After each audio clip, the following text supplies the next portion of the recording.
Online ಸರ್ವಿಸ್ಗಳನ್ನೇ ಜಾಸ್ತಿ. Phone pay ಇರ್ಬೋದು, Google pay ಇರ್ಬೋದು, ಇವುಗಳ ಮೂಲಕ ನಾವು ಟ್ರಾನ್ಸಾಕ್ಷನ್ ಮಾಡ್ತಾ ಇರ್ತೀವಿ. ಆದ್ರೆ ಇದು ಎಷ್ಟರ ಮಟ್ಟಿಗೆ ಸೇಫ್ ಅಂತಕ್ಕಂಥದ್ದು ನಾವು ಯೋಚನೆ ಮಾಡ್ತಕ್ಕಂತಹ ಒಂದು ಸಮಯ ಬಂದಿದೆ.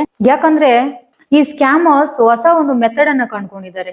ಇದುವರೆಗೂ ಯಾವ ರೀತಿಯಾದಂತಹ ಸ್ಕ್ಯಾಮ್ಸ್ ಎಲ್ಲ ನಡೀತಾ ಇತ್ತು ಅಂತಕ್ಕಂಥದ್ದನ್ನ ನಾನು ಆಲ್ರೆಡಿ ನಿಮ್ಮೊಂದಿಗೆ ಚರ್ಚೆ ಮಾಡಿದ್ದೇನೆ. ಆದ್ರೆ ಇದು ಸ್ವಲ್ಪ ಡಿಫ್ರೆಂಟ್, ಮತ್ತೆ ಖಂಡಿತ ಪ್ರತಿಯೊಬ್ಬರು ಕೂಡ ಇರಬಹುದೇನೋ ಅಂತ ನಂಬಿಬಿಡ್ತೀವಿ. ಅಂತಹ ಒಂದು ವಿಚಾರಕ್ಕೆ ಸಂಬಂಧಿಸಿದಂತ ಒಂದು ಸ್ಕ್ಯಾಮ್. ಈ ಒಂದು ಸ್ಕ್ಯಾಮ್ಗೆ ಜಂಪ್ ಡೆಪಾಸಿಟ್ ಸ್ಕ್ಯಾಮ್ ಅಂತ ಕರಿತೀವಿ.